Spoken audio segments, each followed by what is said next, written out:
मंडल अभिभाषक संघ उज्जैन के आगामी चुनाव की सरगर्मियां अब और तेज हो गई हैं। नामांकन भरने की प्रक्रिया शुरू होने के बाद अब तक अध्यक्ष पद के लिए कुल 2 प्रत्याशियों ने फॉर्म भरा था, लेकिन आज पूर्व अध्यक्ष प्रमोद चौबे के फॉर्म भरते ही चुनावी माहौल और दिलचस्प हो गया है।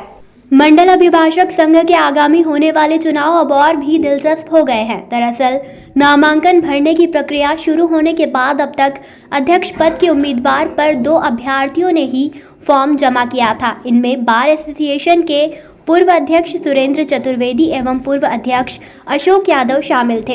लेकिन आज इस चुनावी माहौल में एक नया मोड़ तब आ गया जब पूर्व शासकीय अभिभाषक प्रमोद चौबे भी मैदान में आ गए। आज दोपहर अध्यक्ष पद के लिए प्रमोद चौबे ने अपनी दावेदारी मुख्य चुनाव अधिकारी गोविंद गुरु के सामने प्रस्तुत की। हालांकि नामांकन भरने के लिए अभी एक दिन और शेष है। कल दिनांक 15 नवंबर दोपहर 3 बजे तक नामांकन फॉर्म जमा किए जाएंगे। अब देखना यह होगा कि किस त्रिकोणीय मुकाबले में कौन बाजी मारता है। पूर्व शासकीय अभिभाषक सुरेंद्र चतुर्वेदी पूर्व में 3 बार अध्यक्ष पद पर काबिल रह चुके हैं। वहीं पूर्व शासकीय अभिभाषक प्रमोद चौबे एवं अशोक यादव भी 2 बार मंडल अभिभाषक संघ के अध्यक्ष रहे हैं। देखिए, इस चुनाव को जो लड़ रहे हैं वो हमारे अभिभाषक साथी लड़ रहे हैं, हम सब लड़ रहे हैं। कोई आपस में केवल एक दूसरे के प्रतिद्वंदी जरूर हैं, लेकिन दुश्मन कतई नहीं है। प्रत्येक व्यक्ति जो खड़ा हो रहा है उससे मेरी ये अपेक्षा है और मैं भी ये चाहता हूँ कि विकास के बार के विकास के लिए हम काम करें, चाहे कुछ भी उसका रिजल्ट रहे, चाहे कोई भी रहे, लेकिन हम सबको मिलकर प्रयास करना चाहिए। मुझे ऐसा एहसास होता है कि पिछले कुछ दिनों में हमारे बार की कुछ जो घटनाएं हुई हैं उनसे हमारे बार को जो थोड़ी बहुत आघात लगा उसको हम दूर करें। साथ ही हम अभिभाषकों के हित के लिए जो 3-4 महत्वपूर्ण कार्य हैं, सबसे पहला शेड वाला कार्य है, हमारे लाइब्रेरी का कार्य है, जूनियर अभिभाषक साथियों के बैठक की व्यवस्था है। इन महत्वपूर्ण मुद्दों पे ही हमारा ध्यान रहेगा कि हम इन महत्वपूर्ण मुद्दों को ध्यान देते हुए तुरंत शीघ्र उसका निराकरण करा पाएँ, और इसी हेतु लगातार हम प्रयासरत हैं। मंडल अभिभाषक संघ के आगामी वर्ष के होने वाले चुनाव में आज से नामांकन की प्रक्रिया प्रारंभ हुई है, और इसलिए नामांकन प्रक्रिया में आज मैंने अध्यक्ष पद हेतु अभ्यर्थी के रूप में मैंने अपना नामांकन फॉर्म भरा है।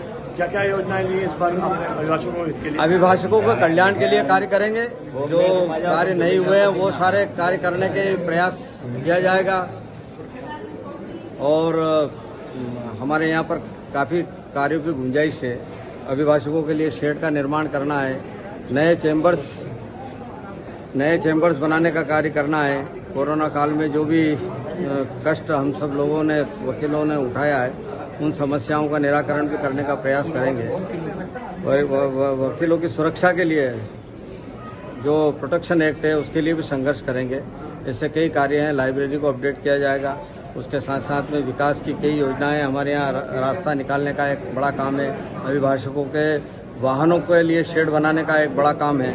ऐसे कई काम हैं, उनको व्यवस्थित करने का प्रयास करेंगे। आपका प्रश्न बिल्कुल सही है।